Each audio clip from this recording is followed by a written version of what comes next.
লাইনিত্তাখাযতা ইলাহান গায়রি, আমাকে বাদ দিয়ে যদি অন্য কাউকে ইলাহ বানাও, মাবুদ বানাও, উপাস্য বানাও, কারো বিধান মানো, লাআজআলান্নাকা মিনাল মাসজুনিন, তাহলে আমি একটা সোজা জেলে ঢুকিয়ে দেব।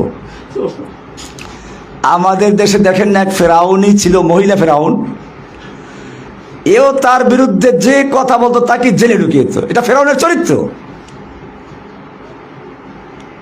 এই ফেরাউন কিছু বক্তব্য দিয়েছিল, মদিনা সনদ দিয়ে দেশ চালাবে, অমুক তমুক করবে। তো আমি তার প্রতিবাদ করেছিলাম, মদিনা সনদে কি আছে তা তাকে দেখিয়ে দিয়েছিলাম আলোচনার মাধ্যমে। ওই ফেরাউন যেটা করেছিল, এই ফেরাউন সেটাই করেছে। কোরআনে যেটা বলা আছে, লাইনিত্তাখাযতা ইলাহান গায়রি, আমাকে বাদ দিয়ে যদি কোনো ইলাহ বানাও, লাআজআলান্নাকা মিনাল মাসজুনিন, একটা সোজা জেলে ঢুকিয়ে দেব। এই জেলে ঢুকিয়েছিল আমাকে, এই জেলে ঢুকিয়েছিল আল্লামা সাঈদী রাহমাহুল্লাহকে, এই জেলে ঢুকিয়েছিল হেফাজতের সব আলেমদেরকে, মাওলানা মামুনুল হক সহ আরও যত আলেম ওলামা এই দেশে আছেন। হেফাজতের চট্টগ্রামের, ব্রাহ্মণবাড়িয়ার কত লোকদের শহীদ করে দিল। এটা ফেরাউনের একটা বিশেষ বৈশিষ্ট্য। লাইনিত্তাখাযতা ইলাহান গায়রি, যদি তুমি আমাকে বাদ দিয়ে অন্য কোনো ইলাহ বানাও, তাহলে লাআজআলান্নাকা মিনাল মাসজুনিন, আমি তোমাকে সোজা জেলে পুরিয়ে দেব। এরপরে তার আরেকটা বৈশিষ্ট্য যেটা এখানে আছে, ইন্না ফিরআউনা আলা ফিল আরদি ওয়া জাআলা আহলাহা শিয়া, এবং সে তার জাতিকে বিভিন্ন দলে, বিভিন্ন গ্রুপে বিভক্ত করেছিল। আমাদের সমাজের যে ফেরাউন বিদায় নিল, সেও একই কায়দায় এই জাতিকে বিভক্ত করেছিল, স্বাধীনতার পক্ষে, স্বাধীনতার বিপক্ষে, মুক্তিযুদ্ধের চেতনার পক্ষে, মুক্তিযুদ্ধের চেতনার বিপক্ষে। এই বিভিন্ন চেতনা তৈরি করে দিয়ে সে রাজত্ব কায়েম করেছিল ফেরাউনের মতো। ওয়া জাআলা আহলাহা শিয়া, সে তার জাতিকে বিভিন্ন দলে বিভক্ত করেছিল। ইস্তাদঈফু তাইফাতাম মিনহুম, যাদেরকে বিভিন্ন দলে বিভক্ত করেছিল তাদের একটা দলকে সে দুর্বল করে রাখত,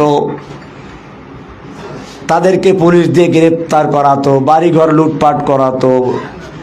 ইস্তাদঈফু তাইফাতাম মিনহুম, তাদের থেকে একটা গ্রুপকে সে দুর্বল করে রাখত। ইউযাব্বিহু আবনাআহুম ওয়া ইস্তাহয়ী নিসাআহুম, সে ওদের দুর্বল সম্প্রদায়, যাদেরকে দুর্বল করে রেখেছিল, তাদের পুরুষদেরকে সে জবাই করে ফেলতো, নারীদেরকে সে জীবিত রাখত। ইন্নাহু কানা মিনাল মুফসিদিন, আল্লাহ সুবহানাহু ওয়া তাআলা ইরশাদ করছেন যে সে ছিল একটা সন্ত্রাসী।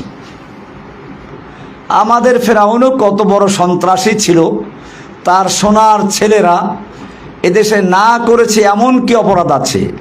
ধর্ষণ করেছে, লুটপাট করেছে, খুন করেছে, গুম করেছে, গরু চুরি করেছে, না করেছে কি?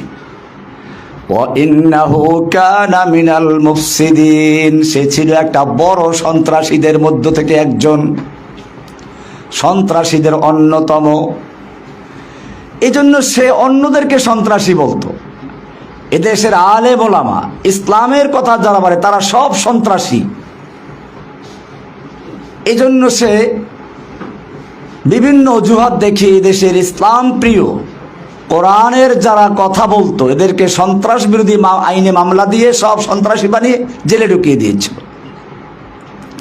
এবং এর মাধ্যমে বিশ্বের যারা ইসলাম বিদ্বেষী, ইসলামের শত্রু যারা, তাদেরকে দেখাতো যে ইসলাম ধ্বংস করার জন্য বাংলাদেশে আমাকেই থাকতে হবে, অন্যরা এরকমভাবে ইসলামকে নির্মূল করা, নির্মমভাবে মুসলিমদেরকে হত্যা করতে পারবে না।